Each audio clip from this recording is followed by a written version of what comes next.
Vamos a continuar con la unidad uno, con la síntesis de la unidad uno.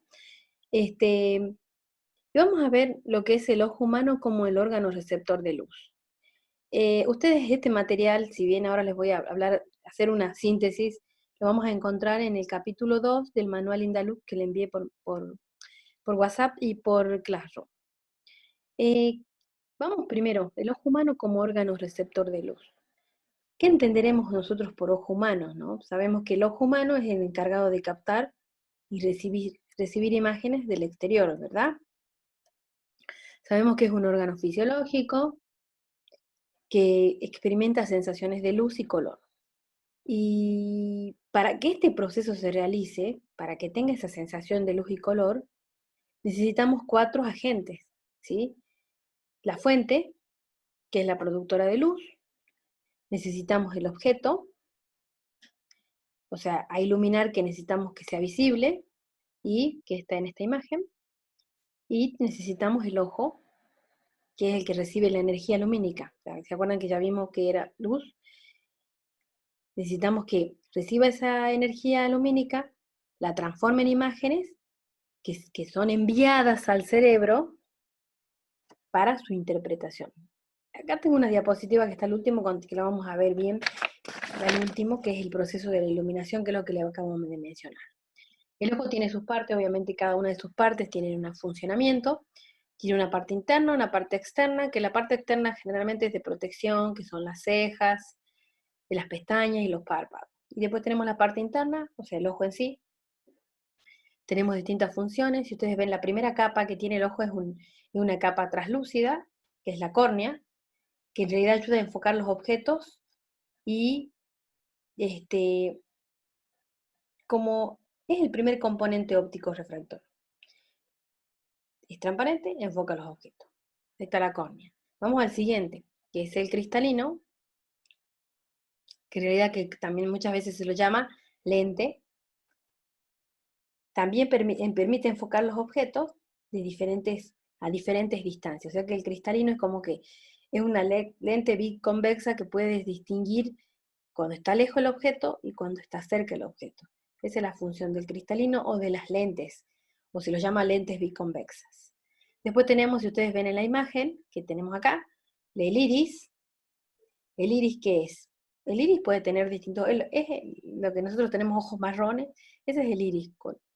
Obviamente que la pigmentación va a ser en función de una carga genética ya. Lo que hace es controlar la luz que pasa a la pupila, porque está íntimamente relacionada con la pupila. Si ustedes ven el iris, está ahí pegadito a la pupila. ¿Qué hace? Controla la cantidad de luz que ingresa a la pupila. Sabemos que la pupila es una parte pigmentada, o sea, siempre, por lo general es negra, permite que la luz entre al ojo. ¿Pero cómo permite? La pupila se contrae o se dilata. Si hay poca luz se dilata y si hay mucha luz se contrae. Esa es también la pupila. Ustedes ven, el ojo tiene distintas, o sea, hay varias capas antes de que llegue la imagen al cerebro. Después tenemos, bueno, ya dijimos que la retina, que ya está en la parte posterior, o sea, más atrás, si ustedes la ven, está más atrás la retina, de atrás del globo ocular. Eh, esta se conecta a un nervio óptico, que ahí dice el nervio óptico que está cerquita, lo ven de color anaranjado, se conecta para enviar la imagen. Pero ¿cómo va a enviar la imagen? A través de células fotosensibles y fotorreceptoras. Esas células fotosensibles o fotorreceptoras se llaman conos y bastones, que es lo que menciono acá. Los bastones son sensibles a la poca luz, o sea que se puede visualizar mejor en blanco y negro. No son tan sensibles a los colores como los conos, que funcionan a la luz. Captan el color azul, rojo y verde. La visión, en realidad, cómo nosotros podemos ver los bastones se llama visión ecotópica. Y si decimos visión de día o diurna, visión fotópica, ¿sí? Esos son los dos tipos de visiones que nosotros tenemos. Una percibe los colores, los otros ve, es como que los bastones están se adaptan a la oscuridad, y los otros se adaptan a la luz violeta. Ahora vamos al siguiente tema. Bueno, acá está el proceso de la iluminación, que ya lo mencioné hace rato. ¿Qué es lo que pasa? Tenemos que tener los 4 componentes, tenemos que tener el ojo, el cerebro como receptor y la imagen. En realidad acá te explica un proceso de cómo la imagen cuando llega a la retina, ¿se acuerdan que la retina era lo que cubre la parte posterior y la que conecta con el nervio óptico que se encarga de llevar desde la retina hasta el cerebro la imagen, la transforma a través de su... En realidad, la imagen, los fotorreceptores son lo que se trasladan, ¿sí? Entonces estamos viendo nosotros que la retina se forma una imagen invertida más pequeña del objeto real y después pasa por el nervio óptico, va al cerebro, el cerebro es tan inteligente, lo analiza, lo adapta, lo invierte, lo pone en su tamaño real. Si ustedes ven acá quienes intervienen, cristalino, córnea, las partes fundamentales que tiene el ojo. Acá les hago una síntesis más o menos de las partes importantes. Cristalino, que habíamos dicho que era el lente, acomoda el objeto, ya sea, y bueno, y permite enfocar, o sea, los objetos y ver las distintas distancias que tiene, adaptar, acomodar el ojo para ver las distintas distancias. Después tenemos la pupila, que controla la adaptación, ¿sí? La adaptación se refiere a que si se contrae o se dilata en función de la cantidad de luz que ingresa.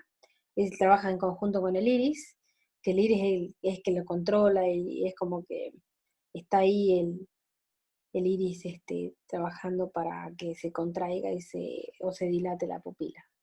Los pigmentos de los fotorreceptores son los conos y bastones que mencioné recién, y la retina, que es el que crea imágenes, obviamente que la retina se conecta con el nervio óptico y es la que se encarga de crear las imágenes, o sea, que vuelvan a salir las imágenes.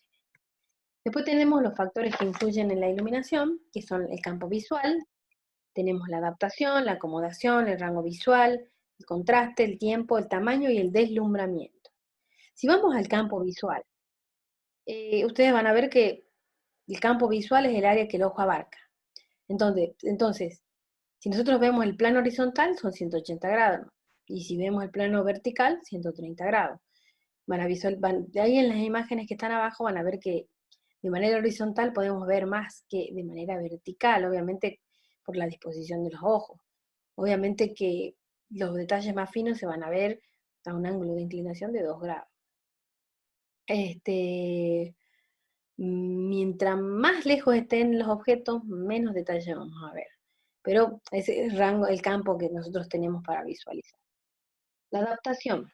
¿Qué es la adaptación? La adaptación involucra el tamaño de la apertura de la pupila y la sensibilidad de la retina. ¿Se acuerdan que dijimos que la pupila tenía la función de contraerse y dilatarse en función de la cantidad de luz que ingresa?